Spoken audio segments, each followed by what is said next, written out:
ko po sa inyo ang malaking pagkakaiba ng deculticator machine ng Diskarte Pinoy TV. Para magkaroon po kayo ng comparison, bago po kayo bumili ng deculticator, bigyan ko po kayo ng tips sa pagbili po ninyo ng deculticator.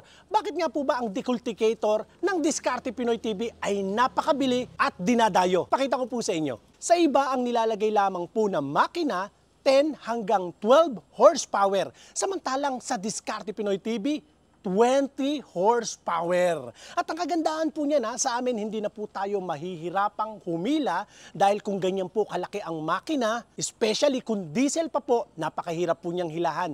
Para hindi po mahirapan ang ating mga customer, ginawa po natin, key start na po siya o disusi na po. So wala po siyang kahirap-hirap na i-start. Kahit babae po ang gumamit niyan, wala pong problema. Kasi meron nga po tayong machine, hindi naman po natin mapaandar, problemado tayo dyan. Pero sa Diskarte Pinoy TV, bukod sa disusi, 20 horsepower pa po na diesel type, pero ang presyo lang po niyan talaga namang mas mura pa sa pangkaraniwang deculticator na mabibili po natin sa merkado. Ang presyo lang po niyan, 65,000 lang po. Samantalang sa iba, napakamahal. May 80,000, may 90,000, may 100,000.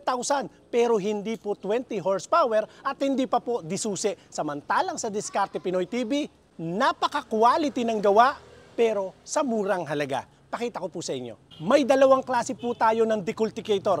Merong 3-in-1, meron na po siyang kasamang shredder. Sa isang machine, may shredder ka na, may deculticator ka pa, nalalabas ang coco pit at coco fiber. Meron din naman po na 2-in-1.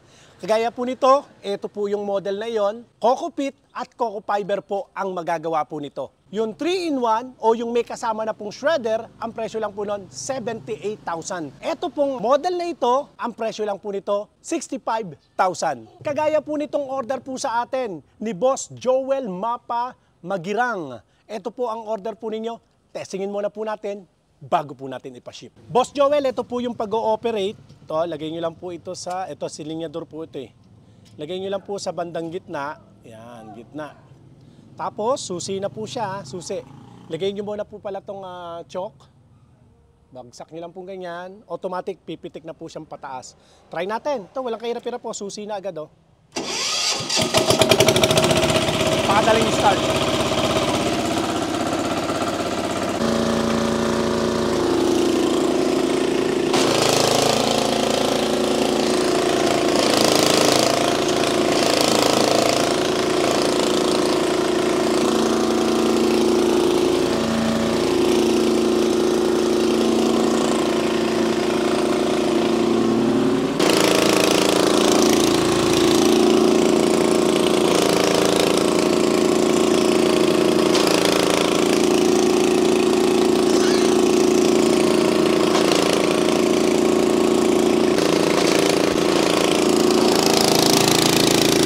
Tingnan nyo po yung kanyang nagawa, oh.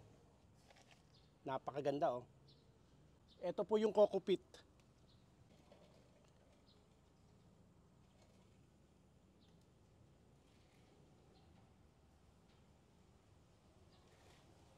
Ito naman po yung coco fiber. Punta po tayo dito sa nagawa niyang coco fiber. Tingnan nyo po yung hiblaw, oh. Linis na linis. Oh. Yung iba ginagawa po itong tali o lubid. Yung iba naman mga pandekorasyon. Yan, marami pong gamit po yan. Sa lahat po ng mga interesado, pwede po kayong mag-follow sa ating pong Facebook page o kaya ay mag-comment sa ating pong YouTube channel. Pwede rin po kayong mag-text sa atin sa ating numero na naka-flash po dyan sa inyong screen. Makibisita nyo na rin po ang aking TikTok account, Diskarte Pinoy TV. Maraming salamat po, Boss Joel. Ito po yung order po ninyo bago po natin ipa-deliver po sa inyo. God bless po.